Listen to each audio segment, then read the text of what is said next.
So, we are going to start electrostatics. दोबारा again I am saying, एक चीज़ मैं बार बार बोलता हूँ, इसके बिना अगर आपका पहला चैप्टर अच्छा नहीं हुआ, क्लास 12th फिज़िक्स में अगर पहला चैप्टर अच्छा नहीं हुआ तो भूल जाओ आपको फिज़िक्स आएगी। देखो जनरली बच्चे क्या करते हैं इस चैप्टर में, भाई जैसे लॉज है, कुछ कूलम्स लॉ है या कोई भी लॉ है, लॉ पढ़ लिया हो गया, सोचते सिलेबस हो गया, आगे भाग गए। बहुत गलत तरीका, बहुत गलत तरीका है। आपको अप्लाई करना आना चाहिए। जो भी फॉर्मूला आपने सीखा है, जो भी कॉन्सेप्ट सीखे हैं, अगर वो आपको अप्लाई करना नहीं आता तो बेकार है आपके लिए। एंड बिलीव मी, मैं आपको अप्लाई करना सिखाऊंगा। हम कम से कम एक ही चैप्टर में 150 से 200 न्यूमेरिकल सॉल्व करने वाले हैं। इवन शायद मैंने 40-50 न्यूमेरिकल तुम लोगों को करवा भी दिया है ना, वो सब रिपीट होगा। एक चैप्टर में अगर 150 से कम न्यूमेरिकल सॉल्व कर रहे हो तो भूल जाओ, तुम 12th क्लास में फिजिक्स के पेपर में जाके तुम्हारे हाथ नहीं कांपेंगे, हाथ कांपेगा। आजकल जितना भी पेपर आता है, चाहे कोई भी एग्जाम का हो, सारा एप्लीकेशन बेस्ड है। एप्लीकेशन बेस्ड समझते हो क्या होता है? कि तुमने जो पढ़ा है क्या तुम उसको अप्लाई कर पा रहे हो। अगर अप्लाई नहीं कर पा रहे हो तो पेपर में कुछ भी नहीं होने वाला। यानी हमें हर चैप्टर में कितने न्यूमेरिकल करने हैं? कम से कम 150 न्यूमेरिकल, तब जाके हमारा हाथ चलेगा। सही तो तब भी नहीं होगा, उसके लिए और प्रैक्टिस करना है। उस 150 को 4 बार करना है, उसी 150 को 4 बार करना है, सेम क्वेश्चन को, रिपीटेशन रिपीटेशन रिपीटेशन। क्योंकि मैं एक लाइन बोलता था बचपन से, याद है तुम्हें? Repetition is the only way to success. Repeat करोगे तभी सक्सेस मिलेगा। तो चलो देखो, इलेक्ट्रोस्टैटिक्स में मैं बहुत ज़्यादा बात नहीं करूँगा आपसे, ये इंट्रोडक्शन वाली बात है। 50 बार पहले भी इंट्रोडक्शन हो चुका है, तो काम की बात करें। देखो अब मैं बोलूँगा इलेक्ट्रो, तो इलेक्ट्रो से आप क्या समझोगे? भाई इलेक्ट्रॉन की बात चल रही है। किसकी बात चल रही है? इलेक्ट्रो, तो इलेक्ट्रॉन जैसी। इलेक्ट्रॉन क्या है? आपने 9th-10th में पढ़ा है, क्या होता है इलेक्ट्रॉन? Charge particle. क्या बोलते हैं उसको? तो हम बोलेंगे भाई इलेक्ट्रो का मतलब हो गया चार्ज। क्या मतलब हो गया? चार्ज। अगर मैं आपसे बोलूँ स्टैटिक्स, ये जो वर्ड है स्टैटिक्स, इसका क्या मतलब होता है? रेस्ट। पता है बात? मैंने कहा मैं अभी जब कोई भी चीज़ स्टैटिक्स है, क्या स्टैटिक है? क्या है वो? स्टैटिक यानी रुका हुआ है। किस पे? रुका हुआ है। तो हम क्या पढ़ते हैं जनरली चैप्टर 1 में? हम ये पढ़ते हैं कि भाई जो हमारा चार्ज है ना, वो रेस्ट पर है। चार्ज हमारा रेस्ट पर है। मैंने कहा मैं चैप्टर 1 पढ़ रहा हूँ, तो तुरंत क्या समझोगे तुम? इसके अंदर चार्ज की स्टडी की जाएगी, और चार्ज जो है किस पर रहेगा? रेस्ट पर रहेगा। दोबारा चार्ज की स्टडी करेंगे, चार्ज मोशन में आ ही नहीं सकता, तो हम पढ़ेंगे, तो उसको बोलते हैं हम इलेक्ट्रोस्टैटिक्स। अब मेरी बात को समझो, अगर तुमने चार्ज को मोशन में ला दिया, क्या बोला मैंने? अगर तुमने चार्ज को मोशन में ला दिया तो बेटा वो करंट बन जाएगा। आपने पढ़ा होगा, flow of charge is what? Current. याद है? अब देखो करंट कैसे लगता है, मैंने थोड़ा बहुत बताया भी होगा कि एक चार्ज पार्टिकल है, चलता हुआ आया, तुमने हाथ लगाया, ले हाथ में लग गया चोट, तो इसी को बोलते हैं हम करंट। क्या बोलते हैं इसको? करंट। जब चार्ज पार्टिकल दौड़ता हुआ आता है वायर में और तुम बीच में हाथ लगा देते हो, तो तुम्हारे हाथ से तेजी से टक्कर खाएगा। जैसे टक्कर खाएगा तुम्हें चोट लगेगा, और चोट को ही तुम क्या बोलते हो? करंट। तो करंट कुछ भी नहीं है। जब चार्ज मोशन में होगा, मोशन में होने के कारण उसके पास एनर्जी होगा। क्या होगा? एनर्जी होगा। होगा नहीं होगा एनर्जी? वही एनर्जी तुम्हारी बॉडी से टकरा लगेगा तो तुम्हें करंट लगता है। तो अभी हम चार्ज को मोशन में नहीं लाएंगे। चार्ज को मोशन में कब लाएंगे? जब हम पढ़ेंगे करंट इलेक्ट्रिसिटी। क्या पढ़ेंगे? अभी क्या पढ़ रहे हैं हम? इलेक्ट्रोस्टैटिक। चार्ज रेस्ट पे रहेगा, चार्ज रेस्ट पे रहेगा। देखो इसके बारे में बहुत डिटेल में पढ़ाता हूँ मैं, लेकिन आज हमारे पास समय नहीं है। आज इतना ही बताऊँगा, फिर हम काम की बात करेंगे। अगर मैं काम की बात करूँ कि ठीक है भाई इस पूरे चैप्टर में मुझे चार्ज के बारे में पढ़ना है ना, तो पहले जान लेना चाहिए कि चार्ज होता क्या है। वैसे क्लास 12th में चैप्टर 1 का नाम क्या है बताओ? चैप्टर 1 का नाम क्या है बताओ? इलेक्ट्रिक फील्ड एंड चार्ज, या फिर चार्ज एंड इलेक्ट्रिक फील्ड लिख देते हैं, कोई प्रॉब्लम नहीं है। चार्ज एंड इलेक्ट्रिक फील्ड लिख दिया हमने, ठीक है। ये हमारे क्लास 12th का चैप्टर रहेगा फर्स्ट। और बेटा ये बहुत इंपॉर्टेंट है, इससे क्वेश्चन आते हैं हर साल। जेई नीट का फेवरेट, जो भी एग्जाम आप देना चाहते हो, सीयूईटी देना चाहते हो, सब कुछ सब में आएगा ये, ठीक है। तो हम पढ़ रहे हैं चार्ज एंड इलेक्ट्रिक फील्ड। अब मेरी बात को समझना, हल्का सा इंट्रो ले लो। इंट्रो क्या है कि भाई आपको पहले चार्ज के बारे में पढ़ना पड़ेगा, फिर इलेक्ट्रिक फील्ड के बारे में पढ़ना पड़ेगा, है ना। तो पहले हम चार्ज को समझते हैं, फिर इलेक्ट्रिक फील्ड को समझेंगे। अच्छा मैं चार्ज बता देता हूँ होता क्या है। जैसे कि थोड़ा बेसिक एग्जांपल लेता हूँ। मैंने कहा कि मान लो कोई भी बॉडी है, मान लो कहा तरबूज है, खरबूज है, मैं हूँ, तुम हूँ, मेरा हाथ है, तुम्हारा हाथ है, किस चीज़ से मिलके बना है? तो तुम बोलोगे सर सेल से मिलके बना है। सेल समझते ना, बायोलॉजी में होता है। फिर मैं बोलूँगा सर सेल्स किससे मिलके बना है? तो हम बोलोगे सर सेल्स एटम से मिलके बना है। अरे एटम से मिलके क्या बना है? सेल। अगर मैं बोलूँ कि चलो एटम किससे मिलके बना है, तो तुम तुरंत समझ जाओगे एटम के अंदर क्या क्या होता है? इलेक्ट्रॉन, प्रोटॉन होता है ना। तो कोई भी बॉडी किससे मिलके बनता है? बॉडी, जैसे मेरी पूरी बॉडी बनी है तो किससे मिलके बना है? तो हम बोलेंगे देखो मेरी बॉडी के अंदर एटम है, एटम के अंदर इलेक्ट्रॉन है और प्रोटॉन है, तो इन सबसे मिलके मेरी बॉडी बनी है ना। और इलेक्ट्रॉन प्रोटॉन होता क्या है? चार्ज। क्या होता है? इलेक्ट्रॉन एंड प्रोटॉन क्या होता है? उसको बोलते हैं हम चार्ज पार्टिकल। क्या बोलते हैं? Charge particle. तो मैंने क्या बोला कि व्हाट इज चार्ज पार्टिकल, तो तुम बोलोगे सर बॉडी की प्रॉपर्टी है वो चार्ज पार्टिकल। बॉडी की क्या है? मैंने कहा ये हाथ किसकी प्रॉपर्टी, तो तुम बोलोगे सर आपकी प्रॉपर्टी, आपका हाथ है, आपका हाथ है ना। अब इस हाथ के अंदर क्या है बताओ? Charge particle. क्या है? इलेक्ट्रॉन है, प्रोटॉन है ना। तो चार्ज पार्टिकल क्या है, कैसे डिफाइन करेंगे? तो हम बोलेंगे चार्ज पार्टिकल इस हाथ की प्रॉपर्टी। किसकी प्रॉपर्टी है? चार्ज पार्टिकल इस मार्कर की प्रॉपर्टी है। चार्ज पार्टिकल मेरे बेल्ट की प्रॉपर्टी है। क्यों? अरे बेल्ट किससे बना होगा? अरे किससे बना होगा? एटम से। और एटम के अंदर क्या है? नहीं समझे मेरी बात को? तो मैं कुल मिला के बोलूँ कि कैसे लिखोगे डेफिनेशन? बेल्ट की प्रॉपर्टी है। क्या बात है? नहीं ऐसे मैं बता रहा हूँ ना, आप समझो ना, बड़ा बेसिक डेफिनेशन है। मैं आपसे चार्ज बोलूँ तो आप समझ गए चार्ज क्या है? चार्ज का डेफिनेशन लिखने को आएगा तो क्या लिखोगे? It is the property of material. किसी भी मटेरियल की प्रॉपर्टी है वो। किसी भी मटेरियल के अंदर देख लो, झांक लो, आपको क्या दिखाई देगा? चार्ज दिखाई देगा, नहीं दिखाई देगा? बात समझ पा रहे हो? मैंने कहा कि भाई मेरा हाथ है, इसको कट करते रहूँ, कट करते रहूँ, कट करते रहूँ, कट करते रहूँ, तो आपको पता ना एक टाइम पर क्या आएगा? एटम जैसी सिचुएशन आ जाएगी।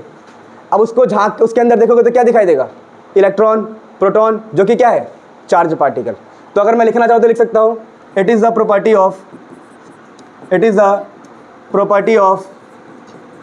प्रॉपर्टी ऑफ मटेरियल या मैटर। अभी मैं बहुत ऐसा नहीं कि एग्जाम में लिखने वाला डेफिनेशन बता रहा हूँ, फील बता रहा हूँ। क्या बता रहा हूँ मैं? फील। अच्छा ये मैंने लिख दिया ऐसी बहुत सिंपल डेफिनेशन। अच्छा थोड़ा और डेफिनेशन समझते हैं। मैंने कहा हाँ बुक में और कैसे लिख सकते हैं? इसको ऐसे लिख सकते हैं it is the property of, चलो मैं लिख देता हूँ एक बार, ठीक है? आप भी मेरे साथ लिखो फटाफट। जैसा कि मैंने कहा, मैंने एक बहुत सिंपल डेफिनेशन आम बोलचाल की भाषा में बोला कि चार्ज कुछ नहीं है, प्रॉपर्टी ऑफ मैटर है। ठीक है भाई, समझ में आता है। मैटर के अंदर होता क्या है? आप बोलोगे सर इलेक्ट्रॉन, प्रोटॉन, तो इसको अलग भाषा में कैसे लिख सकते हैं हम? It is the property of elementary particles. अच्छा एलिमेंट्री पार्टिकल्स का मतलब क्या होता है? एलिमेंट्री पार्टिकल्स का मतलब होता है इलेक्ट्रॉन एंड प्रोटॉन। तो ऐसा ही बोल सकता है कोई कि चार्ज क्या है सर? तो चार्ज सर प्रॉपर्टी है इलेक्ट्रॉन एंड प्रोटॉन का, तब भी काम हो जाएगा। तो charge is basically what? Property of electron and proton. उसकी वजह से होता क्या है? अट्रैक्शन या रिपल्शन। बताओ कैसे? आपको पता है अगर दो इलेक्ट्रॉन को रख दूं, इलेक्ट्रॉन नेगेटिव पार्टिकल होता है, पता है आप लोगों को? दो इलेक्ट्रॉन को रख दूं तो क्या होगा? रिपल्शन की अट्रैक्शन? रिपल्शन। अरे नेगेटिव नेगेटिव में रिपल्शन होता है भाई। जैसे कि नॉर्थ पोल और नॉर्थ पोल में क्या होता है? रिपल्शन। साउथ और साउथ में क्या होता है? रिपल्शन। और नॉर्थ और साउथ में क्या होता है? अट्रैक्शन। वैसे ही मैंने बोला अगर कहीं नेगेटिव नेगेटिव है तो क्या होगा? पॉजिटिव नेगेटिव है तो अट्रैक्शन, और प्लस प्लस है तो बात समझ पाए हो? तो आई होप, मैं उम्मीद करता हूँ कि मैं आपको चार्ज की डेफिनेशन समझा पाया और पूरी प्रॉपर में समझा पाया कि it is the property of elementary particles electron and proton, due to which, example बताया मैंने इलेक्ट्रॉन और प्रोटॉन की, due to which force of attraction या रिपल्शन अराइजेस। क्या बात समझ में आती है? तो फटाफट हम आगे बढ़ेंगे। सो जैसा कि हमने चैप्टर का नाम लिखा था, क्या ही लिखा था? चार्ज एंड इलेक्ट्रिक फील्ड, जिसमें हम चार्ज को समझ गए कि हर बॉडी की प्रॉपर्टी होती है, हर बॉडी के अंदर चार्ज पार्टिकल्स होते हैं, इलेक्ट्रॉन होते हैं, प्रोटॉन होते हैं। ठीक है, अब मैंने बोला कि उन चार्ज पार्टिकल की वजह से अट्रैक्शन होगा या तो रिपल्शन होगा। मैंने अपनी बॉडी से एक इलेक्ट्रॉन निकाला, दूसरा इलेक्ट्रॉन निकाला, पास में रख दिया, क्या हुआ? रिपल्शन। अब हमारा क्वेश्चन ये है कि दोनों इलेक्ट्रॉन को पास में रखने के बाद रिपल्शन हुआ कैसे? मेरी बात को समझना, जिसको पहले से पता है कोई दिक्कत नहीं है, समझते हैं दोबारा।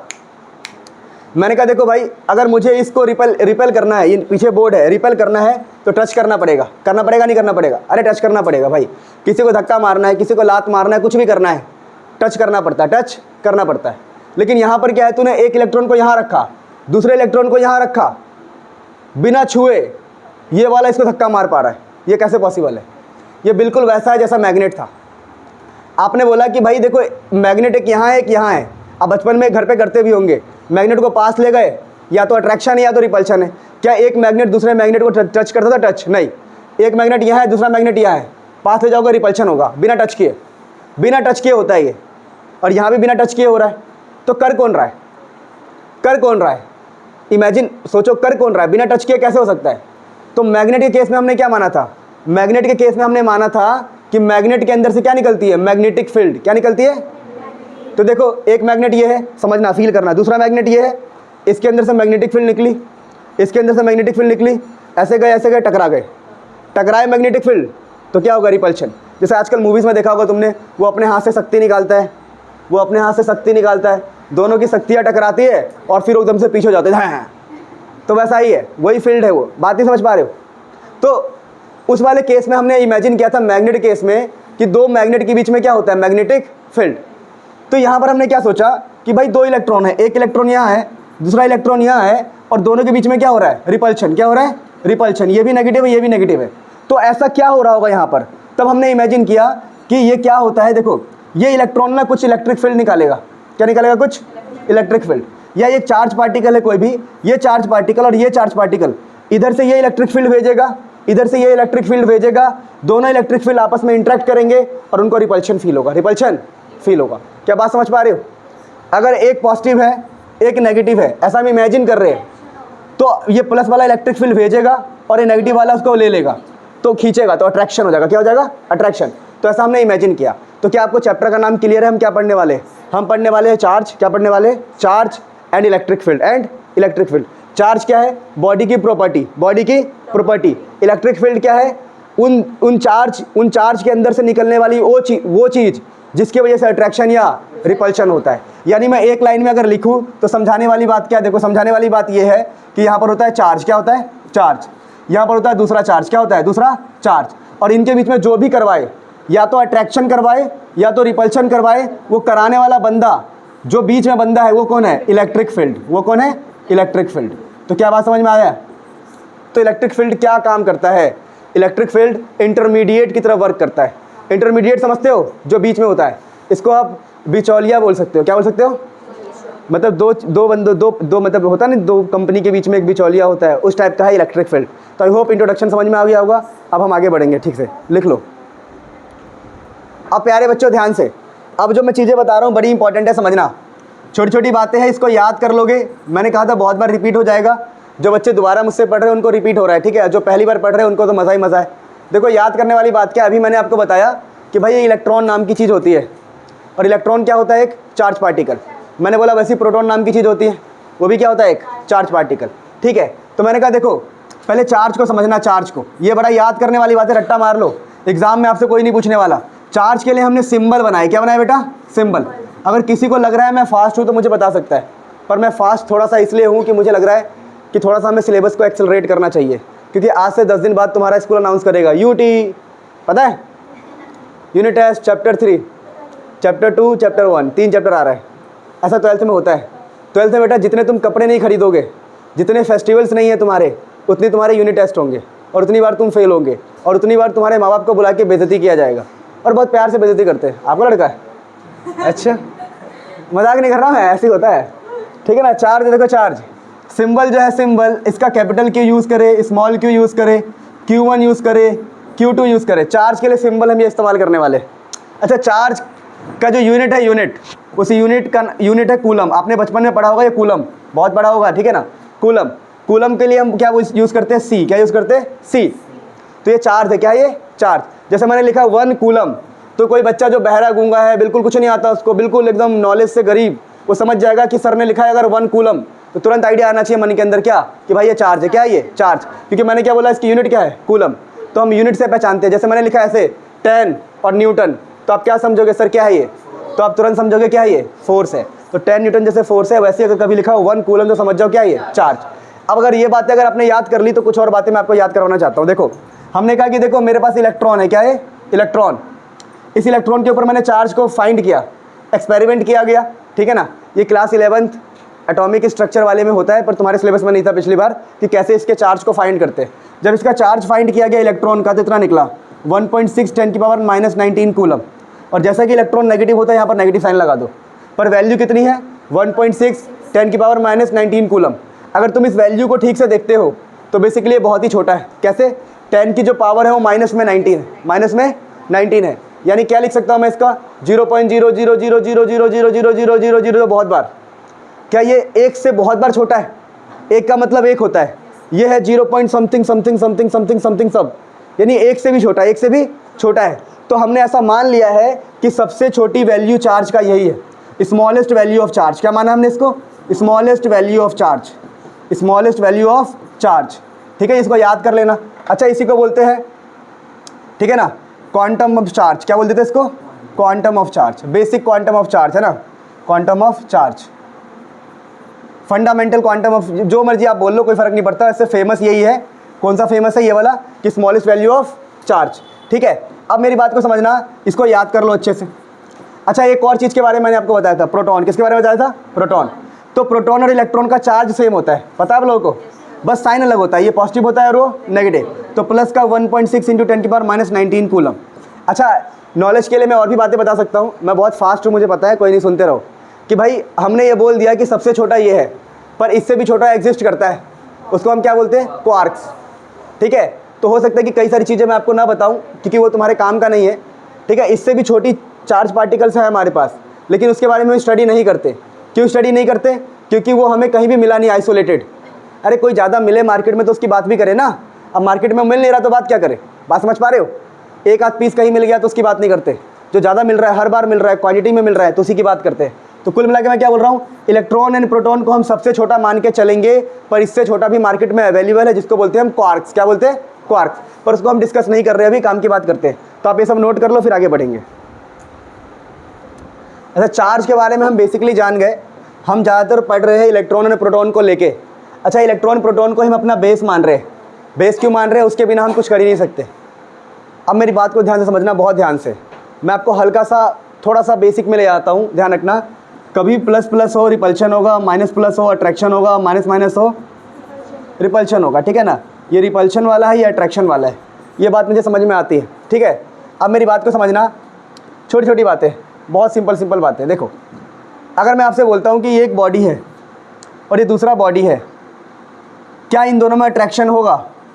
तो आपके मन में सबसे पहला क्वेश्चन यही आना चाहिए कि सर आपने सिखाया था अभी, बड़ा ध्यान से फोकस, सारे आपके मन में यही क्वेश्चन आना चाहिए कि सर ने बोला था कि हर बॉडी के पास इलेक्ट्रॉन होता है। क्या होता है? इलेक्ट्रॉन। हर बॉडी के पास क्या होता है? प्रोटॉन। इसके पास भी इलेक्ट्रॉन्स होंगे, प्रोटॉन होंगे। तो इन दोनों बॉडी में क्या होगा? या तो अट्रैक्शन होगा या तो रिपल्शन होगा। तो आप गलत हो, ना अट्रैक्शन होगा ना रिपल्शन होगा। अब इसके पीछे लॉजिक क्या है वो मैं समझाता हूँ आपको। ठीक है ना, ऐसा नहीं है कि मैंने बोल दिया कि चार्ज के बीच में अट्रैक्शन होता है, चार्ज पार्टिकल के बीच में रिपल्शन होता है, तो वो हमेशा ही होता है। ऐसे तो मेरे को चिपक जाना चाहिए बोर्ड से, ले भाई चिपक गया, होना चाहिए ना। नहीं हो रहा ना ऐसा कि भाई धूल मिट्टी जो भी चीज़ें हैं मेरे बाल में आके चिपक जाओ, भाई गुब्बारा उड़ रहा है आजा चिपक जा, पत्थर कहीं से आ जा मेरे पास ही आ जा, ऐसा नहीं हो रहा। ऐसा हो रहा है क्या? सोचो, लॉजिकली रहो, ऐसा नहीं हो रहा। तो क्या सेंस क्या फंडा क्या है? कब ये वैलिड होगा, कब ये वैलिड नहीं होगा, वही एक बार देख लेते हैं 2 मिनट में। देखो, पहली बात समझना, देखो मैं 2 बॉडी ले रहा हूँ, एक बॉडी यहाँ, बॉडी का नाम है ए, एक बॉडी है बी। इसका साइज बड़ा, इसका साइज छोटा, कोई फ़र्क नहीं पड़ता। मैंने कहा इसके अंदर 3 इलेक्ट्रॉन है, तो आपने पढ़ा होगा बचपन में, जितने इलेक्ट्रॉन होते हैं उतने ही प्रोटॉन, ये पढ़ा आप लोगों ने बचपन में। तो मैंने कहा 3 प्रोटॉन भी होगा इसके पास, कोई दिक्कत नहीं है। अच्छा, मैंने मान लो इसके अंदर 4 प्रोटॉन है तो 4 इलेक्ट्रॉन होंगे। क्या होंगे? 4 इलेक्ट्रॉन। अभी आपने पढ़ा था जितना चार्ज इलेक्ट्रॉन पे होता है उतना ही प्रोटॉन पे होता है, और एक माइनस में होता है एक प्लस में। दोनों को ऐड करो 0, इन दोनों को ऐड करो 0, इन दोनों को ऐड करो 0। वैसे ही मतलब इस पर नेट चार्ज कितना आ गया? नेट चार्ज कितना आ गया? 0। इस पर नेट चार्ज कितना आ गया? Net charge. इस पर भी नेट चार्ज कितना है? 0। देखो, प्लस माइनस का जो चार्ज है, एक प्लस है एक माइनस है, 0। इक्वल एंड अपोजिट हो गया ना एक तरह से, प्लस माइनस 0 प्लस माइनस 0। तो इस पर भी नेट चार्ज क्या हो गया? 0। मतलब अगर देखा जाए तो ओवरऑल ये 0 है, ओवरऑल ये 0 है। अगर 0 0 है तो किस बात का अट्रैक्शन, किस बात का? रिपल्शन। तो फिर अट्रैक्शन रिपल्शन कब आएगा सर? तो वो भी सुन लो, अट्रैक्शन रिपल्शन कब आएगा वो सुन लो एक बार। देखो, मैंने कहा ये एक बॉडी है, ये दूसरा बॉडी है, ठीक है, इस पर 3 इलेक्ट्रॉन है, 3 प्रोटॉन है, कोई दिक्कत नहीं। 3 इलेक्ट्रॉन, चलो 4 इलेक्ट्रॉन 4 प्रोटॉन है, कोई दिक्कत नहीं। अभी इस पर नेट चार्ज क्या है? 0। इस पर भी नेट क्या है? 0। तो 0 और 0 में कोई अट्रैक्शन नहीं, कोई रिपल्शन नहीं। लेकिन अगर मैं अपने रुमाल से अपना रुमाल लेके आऊँ, मखमल का रुमाल, और उससे घिसना स्टार्ट कर दूँ, या किसी भी चीज़ से इसको घिसना स्टार्ट कर दूँ, घिसने से क्या होगा? देखो, जो पॉजिटिव होता है, पॉजिटिव वो न्यूक्लियस के अंदर होता है, पता है आप लोगों को? देखो, पॉजिटिव बीच में न्यूक्लियस के अंदर होता है और इलेक्ट्रॉन होते हैं साइड में। तो निकलने वाला चीज़ क्या है? अगर निकलना चाहे तो इलेक्ट्रॉन निकल सकता है। तो अगर तुम इसको घिसोगे तो क्या पता जो इलेक्ट्रॉन है बाहर निकल जाए। अगर इसके अंदर से एक इलेक्ट्रॉन बाहर निकल गया, क्या निकल गया? इलेक्ट्रॉन अगर बाहर निकल गया तो देखो, 2 ने 2 को कैंसिल तो कर दिया, लेकिन 1 बच गया। अब ये पॉजिटिव क्या चाहेगा कि मेरे को इलेक्ट्रॉन मिल जाए, क्योंकि इसको मिला इलेक्ट्रॉन, इसको मिला इलेक्ट्रॉन, अब ये बोलेगा मैं तो भाई मेरे से तो नाइंसाफ़ी हुई है, क्या हुई है? तो अभी इस बॉडी के इलेक्ट्रॉन को खींचने की कोशिश करेगा, जिस वजह से यहाँ पर क्या आ जाएगा? अट्रैक्शन। क्या बात समझ पा रहे हो? ऐसा भी हो सकता था कि आप उस रुमाल से घिस रहे हो और रुमाल के अंदर से इलेक्ट्रॉन निकल के चला जाए इसके अंदर, तो एक देखो 3 तो पहले से था, अब आप घिस रहे हो, अब रुमाल के अंदर से इलेक्ट्रॉन निकला, इसमें चला गया, तो अब इसके ऊपर कितना क्या हो गया बताओ? इसके ऊपर क्या हो गया? 4 इलेक्ट्रॉन। तो देखो ऐसा मान सकते हो आप, इसको इसने संभाला, इसने इसको संभाला, इस वाले पॉजिटिव ने इस इलेक्ट्रॉन को संभाला, पर इसको संभालने के लिए कोई नहीं, एक्स्ट्रा आ गया, तो अब ये सोचेगा मैं इसके पॉजिटिव को खींच लूँ, तो फिर हो गया अट्रैक्शन। यानी बात समझ में आ गई? अगर किसी बॉडी के अंदर इक्वल इलेक्ट्रॉन है, इक्वल प्रोटॉन है, तो भाई अट्रैक्शन रिपल्शन आने का चांस ही नहीं है। अगर इलेक्ट्रॉन एक्स्ट्रा कर दो या इलेक्ट्रॉन कम कर दो, इलेक्ट्रॉन जब मैंने निकाल दिया था तब भी अट्रैक्शन हो रहा था, मैंने इलेक्ट्रॉन एक एक्स्ट्रा डाल दिया तब भी अट्रैक्शन हो रहा है। यानी सारा खेल किसका है? इलेक्ट्रॉन के डालने से या निकालने से। तो कुल मिला के अगर मैं आपको नोट करवा दूं, छोटी सी बात याद करवा दूं, ध्यान रखना, अगर नंबर ऑफ इलेक्ट्रॉन, क्या बोला मैंने? नंबर ऑफ इलेक्ट्रॉन अगर नंबर ऑफ प्रोटॉन के बराबर हो जाए, नंबर ऑफ प्रोटॉन के बराबर हो जाए, तो बॉडी को बोलते हैं हम जीरो चार्ज। क्या बोलते हैं इसको? Zero charge. अच्छा, जीरो चार्ज का मतलब क्या हो गया? कि न्यूट्रल है। क्या है वो? न्यूट्रल। और न्यूट्रल है इसका मतलब नो फोर्स। क्या बोलेंगे हम? No force. लेकिन अगर बॉडी के अंदर इलेक्ट्रॉन को ऐड कर दिया, क्या कर दिया हमने? ऐड। तो इलेक्ट्रॉन ऐड करने से क्या होगा? जो बॉडी है उसमें इलेक्ट्रॉन की संख्या बढ़ जाएगी। यानी इलेक्ट्रॉन की संख्या बढ़ने का मतलब क्या है? कि नेगेटिव वाला बढ़ गया, नेगेटिव वाला बढ़ गया, तो हम बोलेंगे कि जो नेट चार्ज होगा, नेट चार्ज जो होगा, नेट चार्ज वो अब नेगेटिव हो गया। क्या हो गया? नेगेटिव। अगर नेगेटिव हो गया तो अट्रैक्शन या रिपल्शन शो कर सकता है। दोबारा अगर मैंने बोला अगर इलेक्ट्रॉन रिमूव किया, इलेक्ट्रॉन क्या किया? रिमूव। इलेक्ट्रॉन रिमूव करने से क्या होगा? इलेक्ट्रॉन की कमी, इलेक्ट्रॉन की कमी। सोचो ऐसा इमेजिन करो, 3 इलेक्ट्रॉन, 3 प्रोटॉन, 3 इलेक्ट्रॉन, आपने एक इलेक्ट्रॉन को हटा दिया, तो अब इस बॉडी के पास ज़्यादा क्या बचा? पॉजिटिव।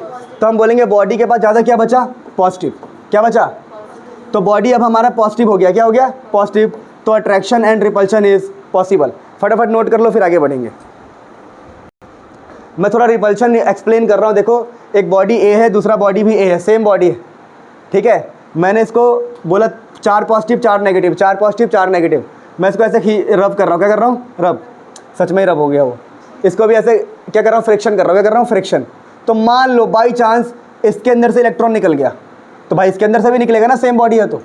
अगर इलेक्ट्रॉन निकल गया तो ज़्यादा क्या बचा? पॉजिटिव। तो हम बोलेंगे भाई इसके ऊपर एक पॉजिटिव ज़्यादा है, वैसे इसके ऊपर भी एक पॉजिटिव ज़्यादा है। अब हम बोलेंगे ये बॉडी पॉजिटिवली चार्ज है। क्या है? और वो भी पॉजिटिवली चार्ज है। हो गया रिपल्शन। अरे हुआ कि नहीं हुआ? तो बहुत सिंपल इन चीज़ों को एक्सप्लेन करना। अब हम आगे बढ़ते हैं चार्ज के फील्ड में और आगे, है ना। तुम्हें बस मेरे साथ चलते रहना है, ठीक है। अब मेरी बात को समझो। अभी तक हमने कौन सी बात करी? चार्ज के बारे में काफ़ी डिटेल में बात करी, कोई दिक्कत नहीं है। पता लग गया चार्जिंग कैसे करते हैं किसी बॉडी को। किसी बॉडी को पॉजिटिव चार्ज करना है, इलेक्ट्रॉन निकाल दो। किसी बॉडी को नेगेटिव चार्ज करना है, इलेक्ट्रॉन डाल दो। डालने का बेसिक तरीका हमने क्या सीखा? रबिंग।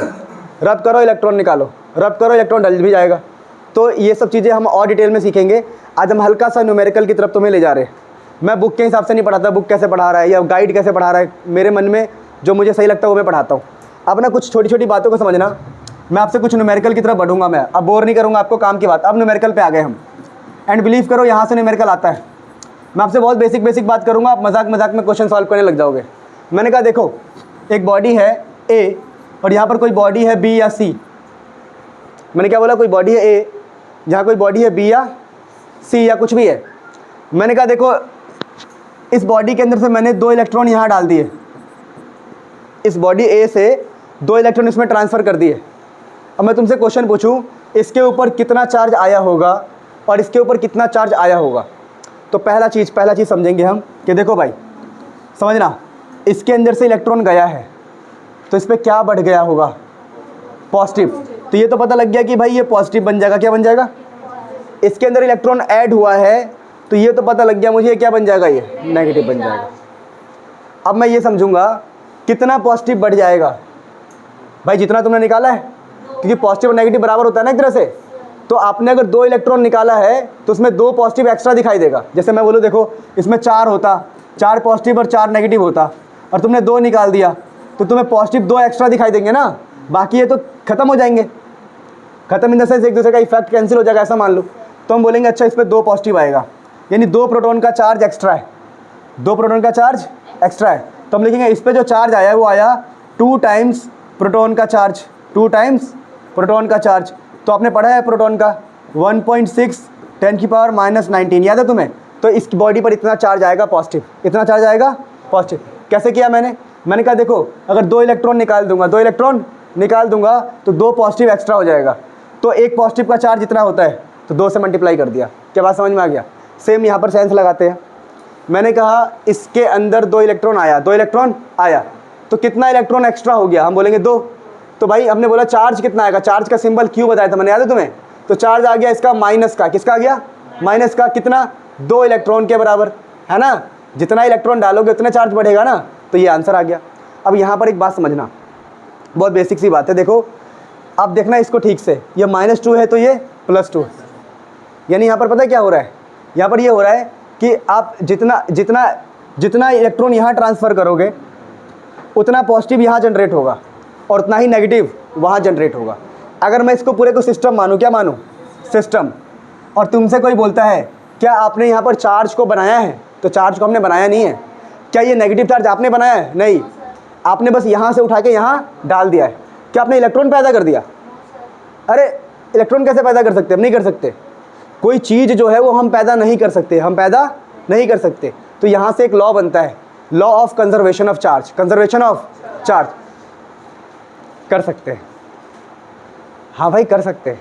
अरे मतलब चार्ज नहीं, बच्चे की बात कर रहा था मैं, देखो नहीं कुछ बच्चे हंस रहे थे ना, नहीं मैं चार्ज की बात कर रहा हूँ। सबको छोड़ो, क्या क्या कैसी कैसी बातें करवा रहे हो तुम।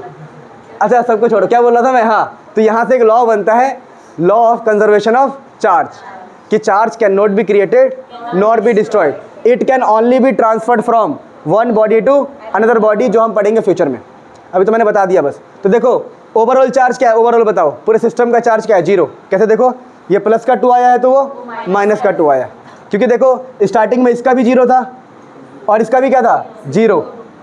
तो देखो इनिशियली 0 था और फाइनली ऐड करने के बाद भी आंसर क्या आ रहा है, 0।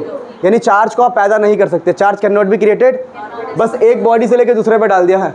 तो कुल मिला के आपको ये बात समझ में आया सेंस, कि कैसे हम चार्ज की वैल्यू निकाला करेंगे, क्या काउंट किया करेंगे, हम इलेक्ट्रॉन को काउंट किया करेंगे। जितना इलेक्ट्रॉन जाएगा, जितना इलेक्ट्रॉन जाएगा उतना पॉजिटिव यहाँ और उतना ही नेगेटिव वहाँ। बात समझ में आ गया। तो नोट करो, अब न्यूमेरिकल की बरसात करवाऊंगा मैं। देखो ये बड़ा इंपॉर्टेंट है, ट्रिक नहीं है, ये तो कॉन्सेप्ट है। ट्रिक बोल लो, कुछ भी बोल लो, फ़र्क नहीं पड़ता कि किसी बॉडी पे चार्ज या तो प्लस होगा या माइनस होगा। पीछे हमने पढ़ा है, जिससे इलेक्ट्रॉन जाएगा वो पॉजिटिव, जिसमें जाएगा जिसमें वो नेगेटिव। फॉर्मूला ये क्या था, मैं देखो यहाँ पर हमने 2 लिखा था, तो तुम्हें 2 लिखा था हमने, याद है तुम्हें 2 थे। वैसे ये क्या होता है, नंबर ऑफ इलेक्ट्रॉन यहाँ लिखो, इससे मल्टीप्लाई करो, आपको पता लग जाएगा कितना पॉजिटिव है और कितना नेगेटिव है। कुछ न्यूमेरिकल्स करवाते ताकि आपका कॉन्सेप्ट बने अच्छे से। आगे बढ़ते, चलो इसको फील करते। क्वेश्चन कहता है कि भाई find charge arises in coulomb, मतलब ऐसा यूनिट में पूछा है, when 10⁹ electron transferred from one body to another. कह रहा है ऐसी बात है, वही क्वेश्चन है कि एक बॉडी है ए, कोई बॉडी है बी, ए से बी में मैंने क्या डाला, 10⁹ इलेक्ट्रॉन डाल दिया, तो कितना चार्ज आएगा। ये नहीं बोला किस पर कितना आएगा, तो हम दोनों पे निकाल देंगे। हम बोलेंगे देखो भाई इसके ऊपर ना, इसके अंदर से गया है तो इस पर आएगा पॉजिटिव, क्या आएगा, कितना पॉजिटिव आएगा। तो जो भी नंबर होता है, क्या होता है नंबर, उस नंबर को यहाँ लिखूंगा n इंटू 1.6 10⁻⁻19, तो इस पर आ गया इतना चार्ज। इस पर कितना आएगा, सेम, इस पर नेगेटिव होगा, क्या होगा चार्ज, नेगेटिव। और इसमें इलेक्ट्रॉन गया है ना, तो लिख देंगे क्यू बी, माइनस लगाएंगे, क्या लाएंगे, -10⁹ इंटू 1.6 10⁻⁻19। मैंने क्या यूज़ किया है फार्मूला, ये कि जो भी नंबर हो, इलेक्ट्रॉन का नंबर हो या प्रोटॉन का, जो भी नंबर हो, n यहाँ पुट करो और ये वैल्यू से मल्टीप्लाई करो। अगर इलेक्ट्रॉन गायब हो रहा है तो पॉजिटिव लगा दो और इलेक्ट्रॉन ऐड हो रहा है तो नेगेटिव। तो हम बोलेंगे भाई इन दोनों में से दोनों ही आंसर सही है। ये रहा क्वेश्चन, कहाँ गया, ये रहा। अगर इस वाले बॉडी पे पॉजिटिव आएगा, उस वाले बॉडी पे नेगेटिव आएगा, यानी जितना पॉजिटिव चार्ज आता है उतना ही क्या आता है, नेगेटिव चार्ज। ये बहुत ही सिंपल क्वेश्चन था, और क्वेश्चन का हम थोड़ा लेवल बढ़ाते हैं आगे आगे। So we have next question कि find value of charge arised when a copper penny is rubbed to lose 5 electrons. कह रहा है एक कॉपर का सिक्का है, उसको हमने रब किया, रब करने से 5 इलेक्ट्रॉन गायब हो गए इसके। अगर इसके अंदर से इलेक्ट्रॉन निकल गया है तो इस पर क्या आएगा, पॉजिटिव चार्ज आएगा। कितना वैल्यू होगा, तो हम बोलेंगे भाई नंबर ऑफ़ इलेक्ट्रॉन यहाँ पुट करना होता है और उसको मल्टीप्लाई करना होता है 1.6 10⁻⁻19 कूलम। तो this will be the answer. मतलब आपको क्वेश्चन को फील करना पड़ेगा, बेसिक्स हमारे डेवलप्ड है तो हम इजीली क्वेश्चन को कर सकते हैं।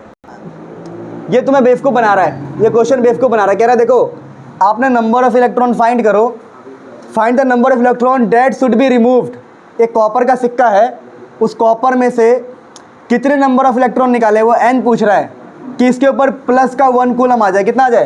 प्लस का 1 कूलम। तो हम बोलेंगे अच्छा इस बार उल्टा पूछ रहा है, इस बार तू मेरे को चार्ज दे रहा है और n पूछ रहा है, n पूछ रहा है और चार्ज दे रहा है। तो हमें तो फॉर्मूला पता है भाई, Q इजिकल टू क्या होता है 1.6 10⁻⁻19 और चार्ज कितना दिया उसने 1, इसने 1 दिया, यहाँ n होगा, यहाँ 1.6 10⁻⁻19 कूलम, फिर इस n को 1 से डिवाइड ऐसे कर दोगे ना। देखो समझ नहीं आया तुम्हें? अरे इस बार चार्ज दे रहा है भाई, वो 1 कूलम बोल रहा है, चार्ज दे रहा है, n पूछ रहा है। बात समझ पा रहे? तो इसको 1 को डिवाइड करो 1.6 10⁻⁻19। ठीक है, जितना मुझे याद है इस क्वेश्चन का solution, this is very famous question, तो इसको नीट भी अडॉप्ट कर चुका है। ये इतना आता है 18 हो जाएगा यहाँ पर 6.25 समथिंग, यही है ना? ठीक है, तो ध्यान रखना ये क्वेश्चन बड़ा आसान था, उल्टा दे दिया इस बार n पूछ लिया चार्ज देके 1 कूलम देके। तो हमने यहाँ से एक और चीज़ याद कर लिया कि 1 कूलम के अंदर इतने इलेक्ट्रॉन होते हैं, 1 कूलम के अंदर इतने इलेक्ट्रॉन होते हैं। सोचो, इमेजिन करो अगर मेरे सर के ऊपर 1 कूलम चार्ज लाना है तो मेरे सर में से कितने इलेक्ट्रॉन निकालने पड़ेंगे? अरबों खरबों नरबों जरबों। मजाक नहीं, देखो कितना है ये 10⁻18। तो इतने सारे इलेक्ट्रॉन निकालोगे एक एक करके, आ जाओ बेटा, तब जाके मैं 1 कूलम बनूंगा सिर्फ। तो 1 कूलम भी बहुत बड़ी चीज़ है, 1 कूलम लाने के लिए इतने इलेक्ट्रॉन निकालने पड़ते हैं। क्या बात समझ पा रहे हो दोस्तों? ये क्वेश्चन है find number of electron removed to get this much coulomb of charge. फटाफट करो, देखो कैसे करेंगे इसको। बोला है भाई ऐसा है ना, तू क्या बोल, find the number of electron removed, कितना इलेक्ट्रॉन निकाले कितना चार्ज आ जाए। दोबारा वही फॉर्मूला है यार, Q equal to n, charge put करना इतना, और E मतलब 1.6 10⁻⁻19 ना, तो इसको डिवाइड कर देना 1.6 10⁻⁻19 से, तो आपको n मिल जाएगा। ठीक है ना, वेरी इजी कैलकुलेशन। सबने ऐसे किया है? गुड। बेटा जो हमारी NCERT थोड़ी बदमाश है, उन्होंने ऐसा क्वेश्चन डाल रखा है कि भाई आप बताओ 1 कप ऑफ वाटर है, उसमें कितना पॉजिटिव और कितना नेगेटिव चार्ज होगा। तो हम कप ऑफ वाटर का मतलब क्या समझते हैं पता? 250 ग्राम। क्वार्टर समझ रहे हो? 1 कप का मतलब इंडियन कल्चर में क्या होता है? क्वार्टर। पता है बात? 1 किलो का 1/4 को क्या हम, अच्छा पीने वाला क्वार्टर समझ रहे थे? 250 ग्राम मतलब 250 ग्राम, क्वार्टर का मतलब क्या होता है? 250 ग्राम। तो उसने बेसिकली तुम्हें 1 कप बोल के 250 ग्राम दे दिया। ये NCERT का क्वेश्चन है, ये मत सोचना मैं तुम्हें IIT लेवल पढ़ा रहा हूँ, नहीं। अगर हम बेसिक्स को ध्यान दें, NCERT को अच्छे से पढ़ ले, तो JEE नीट ये सब कुछ भी नहीं होता। बच्चों को बेसिक्स ही नहीं आता, सपने देखते हैं कि JEE पढ़ेंगे, नीट पढ़ेंगे, ये पढ़ेंगे वो पढ़ेंगे। छोड़ो ये सब बातें, काम की बात क्या है। देखो ऐसे क्वेश्चन आते हैं कॉम्पिटिशन में, JEE नीट में आते हैं, ठीक है, NCERT में भी है। तो खुद ही बोलते हैं कॉम्पिटिशन वाले, तुम NCERT अच्छे से कर लो, JEE नीट निकल जाएगा तुम्हारा। हम NCERT करते नहीं है, बाकी बुक्स के पीछे भागते हैं। आ जाओ बेटा। तो इस क्वेश्चन को करना कैसे है, सोचना कैसे है कि find total positive and negative charge. तो हमने ऐसे सोचा, देखो ध्यान दो, हमने ऐसे सोचा, क्या थिंकिंग प्रोसेस होना चाहिए कि भाई अब थिंकिंग प्रोसेस भूल जाओ। अगर मैं तुम्हें ट्रिक दूँ सीधा, ऐसे क्वेश्चन बहुत ही रेयर है, CBSE में बहुत ही रेयर है। ट्रिक क्या होता है देख लो। ट्रिक होता है कि भाई देखो आपको चार्ज की वैल्यू निकालना है, तो कुछ नहीं करना, जो भी मास दिया है मास, उसको काउंटिंग मास से डिवाइड करना। आप बोलोगे सर काउंटिंग मास क्या होता है? काउंटिंग मास मतलब गिवन मास, मैं इसको काउंटिंग मास बोलता हूँ, ईजी लगता है मुझे, यही बताऊँगा। और फिर इसको मल्टीप्लाई करना है 6.023 10⁻23 से, फिर इसको मल्टीप्लाई करना है 1.6 × 10⁻⁻19 से, फिर मल्टीप्लाई करना है number of electron in 1 molecule, और क्वेश्चन आपका हो जाएगा। आप बोलोगे सर मुझे मुश्किल लग रहा है, रुक जा मैं बता रहा हूँ, सब बता रहा हूँ बेटा, वेट एंड वॉच। सब कुछ देखो समझ जाओगे, सब कुछ छोड़ो। जब भी ऐसा क्वेश्चन आए जिसमें मास वास दे रखा हो, जब भी ऐसा क्वेश्चन हो जिसमें, बेटा ध्यान दो इधर, जब भी ऐसा क्वेश्चन आए जिसमें मास वास दे रखा हो, तो आप इसका इस्तेमाल करोगे। ये नहीं कि आपने घर से इसको मल्टीप्लाई कर लिया और पहले याद करके चले गए, गड़बड़ हो जाएगा। उसको दिखाओगे भी तो तुमने स्टेप्स किया है। अभी एक्चुअली में है क्या, काउंटिंग मास का मतलब होता है यहाँ पर गिवन मास। क्या मतलब होता है यहाँ पर? Given mass. अब देखो जैसे अब मैं समझाता हूँ, इस क्वेश्चन को सॉल्व करता हूँ। देखो चार्ज में निकालना है, देखो जितना पॉजिटिव चार्ज होगा उतना ही नेगेटिव होगा, तो सेम सॉल्यूशन रहेगा पॉजिटिव के लिए भी नेगेटिव के लिए भी। हम बोलेंगे मास कितना 250, ऊपर 250 लिख देंगे। क्या लिख देंगे? काउंटिंग मास का मतलब क्या है? वाटर। वाटर का मतलब होता है H2O। क्या होता है? H2O का काउंट गिवन मास कितना होता है? सॉरी यहाँ पर आएगा, सॉरी मोलर मास, ठीक है मैंने गलत किया है। मोलर मास क्या होगा यहाँ पर? मोलर मास, ठीक है। काउंटिंग मास बोलता था मैं जनरल इसको, ठीक है ना। काउंट कर लो, 2 हाइड्रोजन 2 ग्राम, 1 ऑक्सीजन 16 ग्राम, तो कितना हो गया? 18। इसको मैंने काउंट कर लिया, 18 होता है। कितना होता है ये? 18। तो देखो यहाँ पर 250 आ गया, नीचे 18 आ गया, फिर यहाँ आ गया 6.023 10 की पावर 23, यहाँ आ गया 1.6 10 की पावर -19। यहाँ तक हर बच्चा कर लेगा, कोई दिक्कत नहीं है। अगला स्टेप क्या है? Number of electron in one molecule. Number of electron in, तो मैं इसके अंदर इलेक्ट्रॉन को काउंट करूँगा। देखो हाइड्रोजन के पास होता है 1 इलेक्ट्रॉन, 2 है तो 2। ऑक्सीजन के पास होता है 8 इलेक्ट्रॉन, पता है एटॉमिक नंबर 8, तो यहाँ पर 8 कितने हो गए? 10, तो यहाँ पर 10 से मल्टीप्लाई करना है और यही आंसर है। 3 मार्क्स से कम में नहीं आएगा ये। तो इस क्वेश्चन में कुछ नहीं करना, आपको यहाँ पुट करना है और लास्ट में पुट करना है। बीच में मैंने जुगाड़ बता दिया आपको, ट्रिक हो गया ये। क्या हो गया है? ट्रिक। इसे नोट करो, फिर एक ऐसे 2-4 क्वेश्चन और प्रैक्टिस करवाऊंगा। दोस्तों उसी पे बेस्ड एक क्वेश्चन लेते हैं, मुश्किल क्वेश्चन है कोई नहीं, हमें तो याद है। सर ने बोला था Q ऑन बॉडी, क्या फॉर्मूला होता है भाई? आपको लिखना है मास, जो क्वेश्चन में गिवन है मास 36 अपॉन काउंटिंग मास। काउंटिंग मास कितना है? पानी का 18।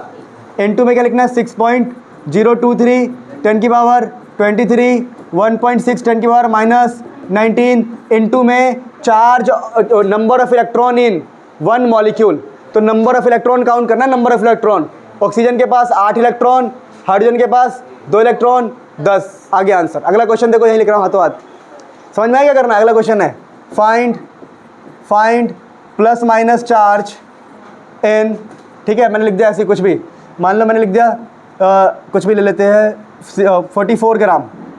क्या लिया मैंने? 44 ग्राम मैंने CO2 लिख दिया। चलो क्या लिख दिया मैंने? CO2। तो कैसे करेंगे बताओ? सबसे पहले क्या करोगे आप? चार्ज लिखोगे क्यू भी, ये बहुत ही रैंडम क्वेश्चन है, ठीक है ना। आप क्या लिखोगे? आप लिखोगे चार्ज। क्या लिखोगे? चार्ज। 1 मिनट रुको, मैं कॉल अटेंड कर रहा हूँ। मेरे दोस्तों ध्यान दो, क्या लिखा है? Find plus minus charge in 44 gram of CO2। तो चार्ज का फॉर्मूला क्या था? सर ने बोला था मास ऊपर, 44 नीचे, और नीचे काउंटिंग मास। तो काउंटिंग मास निकालो। कार्बन का मास होता है 12 ग्राम, ऑक्सीजन का मास होता है 16, तो 2 है तो 16 प्लस 16 ऐड करो कितना आएगा? 44। तो नीचे भी 44 आ गया बाई चांस ऐड करने पे। फिर अगला स्टेप क्या होता है? 6.023 10 की पावर 23, 1.6 10 की पावर -19, और यहाँ पर क्या होता है मल्टीप्लाई में? Number of electron of one molecule. तो नंबर ऑफ इलेक्ट्रॉन काउंट करते हैं। कार्बन में होते हैं 6 इलेक्ट्रॉन, याद करो, hydrogen, helium, lithium, beryllium, boron, carbon 6ठे नंबर पे।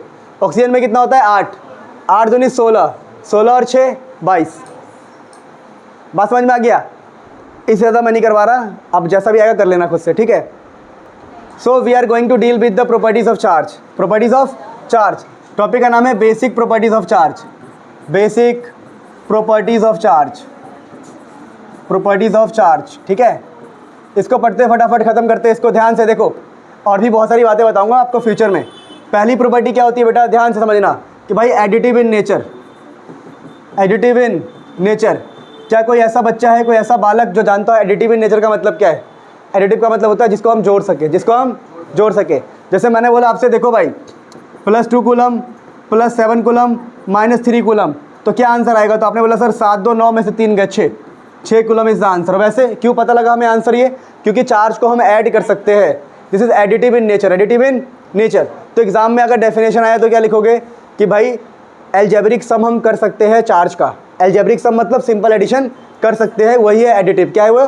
ये चार्ज की प्रॉपर्टी है। अच्छा दूसरी प्रॉपर्टी क्या होती है भाई? दूसरी प्रॉपर्टी हमारे पास क्या है? चलो इसके ऊपर पहले एक मैं आपको CBSE का, ठीक है, और नीट में भी ऐसे पुराने टाइम पे PMT टाइम में आ रखा है। पहले क्वेश्चन ये आया कि भाई Q1 + Q2 0, ये क्या सिग्निफाई करता है? स्टेटमेंट आया कि Q1 + Q2 0 है, इसका क्या मतलब है? इसका बहुत सिंपल मतलब है चार्ज को ऐड कर सकते हैं। अब बच्चे ये भी नहीं कर पाते, फिर कहते हैं खिड़की कहाँ है, कूद जाते। मैं मजाक नहीं कर रहा हूँ, ऐसा होता है, बच्चे पढ़ते ही नहीं है, उनको पता ही नहीं है भाई। तो Q1 + Q2 0 का मतलब क्या है? कि चार्ज को ऐड कर सकते हैं। दूसरा मतलब क्या निकल सकता है इससे बताओ? इससे ये निकल सकता है कि भाई जब हमने ऐड किया 0 हो गया, इसका मतलब क्या है? अगर ये पॉजिटिव है तो ये नेगेटिव है, अगर ये नेगेटिव है ये तो पॉजिटिव है, और दोनों बराबर है, तभी 0 आया है। तो दो हम एक क्वेश्चन भी मैंने आपको बता दिया हाथों हाथ। अच्छा अगला प्रॉपर्टी क्या होता है हमारे पास? देख लो एक बार, मैं बहुत फास्ट पढ़ा रहा हूँ, कोई नहीं, पहले इसको लिख लो अच्छे से। देखिए प्यारे बच्चों, हमारे पास सेकंड प्रॉपर्टी है conservation of charge. Conservation of charge चीख चीख के कहता है, जैसे कि आपने सुना होगा conservation of energy, energy can not be created nor be destroyed, it can only be converted. चलो ये भी छोड़ो, कंजर्वेशन ऑफ मास पढ़ा होगा, मास can not be created not be destroyed, it can only be transferred, है ना, बात समझ पा रहे हो। तो वैसे ही होता है कंजर्वेशन ऑफ चार्ज, जो मैंने पीछे बताया था, याद है आपको, कि चार्ज को हम ना क्रिएट कर सकते हैं ना डिस्ट्रॉय कर सकते हैं, सिर्फ एक बॉडी से दूसरे बॉडी में ट्रांसफ़र कर सकते हैं। ठीक है, तो वही है कि भाई देखो, चार्ज लिख लेना, charge can not be created not be destroyed, it can only be transferred from one body to another body, ये लिख लोगे। अच्छा, आप समझना इसके ऊपर क्वेश्चन कैसे आया। क्वेश्चन आया कि भाई ये मैं सेम क्वेश्चन में हर बार करवाता हूँ, आया हुआ है, एक संदूक है, क्या है, संदूक समझते हैं, संदूक, ये जेई का क्वेश्चन है, जेई, अरे जिसके अंदर लोग सोना चांदी ये सब छुपाते थे पहले, अभी भी तुम खोदोगे अपने दादा के उसके नीचे, बेड के नीचे तो मिल जाए, क्या पता, है ना। तो संदूक में मान लो मैंने बोला कि भाई 3 कूलम 4 कूलम 5 कूलम -1 कूलम रखा हुआ था, आइसोलेटेड है, कैसा ये संदूक है, आइसोलेटेड, आइसोलेटेड समझते हैं, आइसोलेटेड मतलब जिसको कोई टच नहीं कर सकता, बिल्कुल दुनिया से अलग, आइसोलेटेड है वो बिल्कुल, जैसे कोरोना में आइसोलेट होते थे वैसे। अब हमने बोला कि भाई 100 साल बीत गए, 500 साल बीत गए, 600 साल बीत गए, और यहाँ पर लिखा हुआ था 2 एंड x, और पूछा what is x, what is x। तो ये क्वेश्चन वही बच्चा कर पाएगा जिसको ये प्रॉपर्टी पता है कि अगर कोई सिस्टम आइसोलेटेड है, कोई लीकेज नहीं है, बिल्कुल पैक सिस्टम है, संदूक टाइप का है, तो चार्ज बाहर कहाँ जाएगा। अरे भाई charge can not be created nor be destroyed. अगर हमको कोई इस रूम में बंद कर दे, 100 साल बाद भी हमारी हड्डियाँ तो यहीं पर ही मिलेगी। कोई अगर रूम को छेड़छाड़ ना करे तो 500 साल भी हड्डियाँ यहीं मिलेगी। मानता हूँ तेल बन गए होंगे, हम इंजनों में चल रहे होंगे कहीं ना कहीं, समझ पा रहे बात को। तो वही बोल रहा हूँ मैं कि charge can not be created nor be destroyed, यानी अगर ये 3 है, उसमें 4 ऐड किया, उसमें 5 ऐड किया, -1 ऐड किया, वो इक्वल किसके होना चाहिए, इसके 2 + x के, नहीं समझे। इन सबका जोड़ इसके जोड़ के बराबर होना चाहिए, तो वहाँ से x निकल गया। कैसे x निकल गया, देखो 8 4 कितना हो गया, 12 6, 12 में से 2 गए 10, x देखने 10 ही आ रहा है क्या, 9 आ रहा है, ठीक है 9 आ रहा है, भाई ने बोला तो 9 मानेंगे। तो x आ गया 9, यानी x कितना हो गया, 9 कूलम, कितना हो गया। तो ये क्वेश्चन जेई ने पूछा था, आपने कर लिया।